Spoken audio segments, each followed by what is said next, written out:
Ditët e para jashtë vendit ishin ferë. Përshëndetje të nderuar zonja dhe zotrinj, ja ku po ritakohemi sërish së bashku me një rrëfim të tmerrshëm. Një nën nga Lezhë ka lënë 3 fëmijët e saj të mitur dhe është larguar.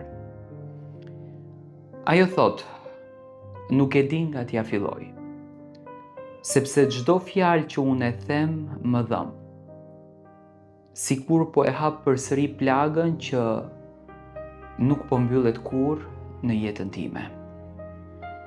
Jam 30 vjeçe dhe jam nën e 3 fëmijëve. Apo ndoshta nuk e meritoj më ta quaj veten nën. Gjithçka filloi shumë vite më parë, kur besoja se jeta ime do t'ishte si në përëndra. U martova e re, me shpresë, me dashuri dhe me besim. Kur erdhi fëmia i parë, mendova se Zoti më kishte dhënë gjithçka. Pastaj erdhën edhe 2 të tjerët. 3 zemra të vogla që rrihnin për mua. Por askush nuk e di në fakt se çfarë fshihet mes 2 erëve të mbyllura. Bashkëshorti im, njeriu që dikur e doja, filloi që të ndryshonte. Fillimisht ishin fjalë, pastaj ishin britma, pastaj heshtje që të vriste më shumë se çdo fyerje. Nuk isha më unë. U bëra një hije në shtëpinë time. Netët i kaloja duke qarë në heshtje, që fëmijët mos të më dëgjonin. Ditët i kaloja duke buzëqeshur rreshëm, që askush të mos të më pyeste. Por brenda meje, diçka po vdiste çdo ditë. E mbaj mend atë natë sikur të ishte sot. Ishte vonë, fëmijët po flenin. Shtëpia ishte në heshtje. Por brenda meje ishte një stuhi e madhe. Kisha ditë që unë mendoja që të ikja. Jo sepse nuk i doja fëmijët, por sepse ndihesha e mbytur, e humbur dhe e pafuqishme. Po largohem vetëm për pak, i thash vetes. Por ajo pak u bë një jetë e tërë.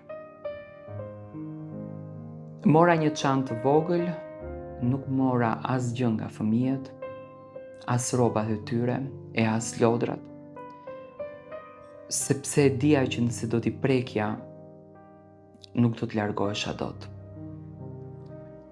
U afrova pranë tyre, i putha në ballë një nga një. I treti më shtrëngoi dorën në gjumë, dhe në atë moment, zemra ime u thye në mijëra copa. Por prap dola nga dera dhe nuk u ktheva më. Ditët e para jashtë vendit ishin ferë. Nuk njihja askënd, nuk kisha asnjë gjë, vetëm fajin, që më ndiqte mua si një hije. Çdo natë shihja në ëndër fytyrat e tyre, duke më thirrur, "Mami, ku je?" Zgjohem me mbuluar në djers dhe kuptoja që nuk ishte ëndër, ishte realiteti që vetë unë e krijova.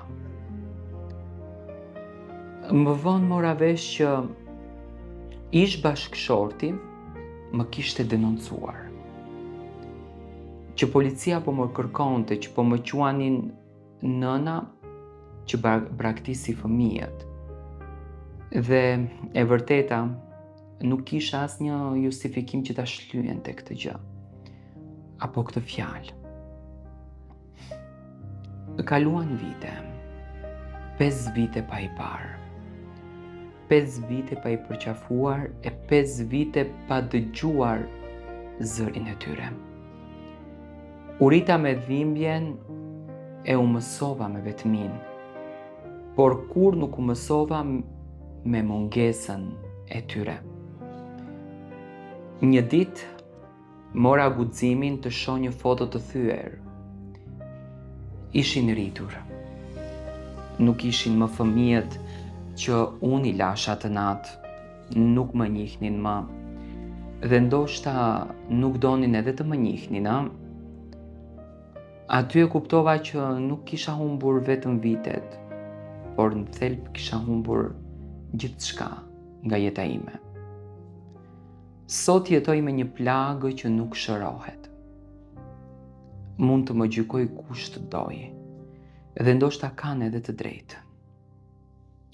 Sepse unë jam ajo nëna që iku, por askush nuk e di sa herë unë kam dashur të kthehem. Sa herë kam qëndruar në pragun e një vendimi dhe jam rrëzuar nga frika. Frika që ata nuk do të më hapnin derën time. Frika që do të më thonë ti nuk je më nëna jonë. Nëse dikush e dëgjon këtë rrëfim, mendon të largohet nga fëmijët e tij. Mos e bëj, sepse dhimbja që do marrësh me vete nuk do të lërë kur që të jetosh i qetë. Edhe një ditë, kur të kuptosh se çfarë ke humbur, mund të jetë tepër vonë.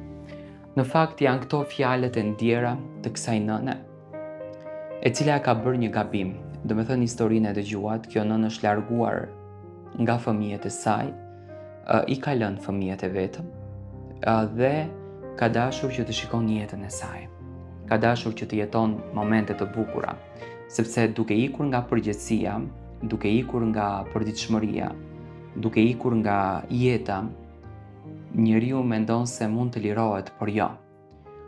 Sot ajo ndjes shumë e penduar dhe i lutet Zotit në qoftë se fëmijët e saj e kanë falur gabimin që ajo ka bërë, por nuk ka fëmijë që mund të falë një gabim të tillë. Në momentin që ti bëhesh nën, shiko botën. Në momentin që ti bëhesh nën, shiko fëmijën, sepse gjëja më e çmuar në jetë është fëmia në këtë univers.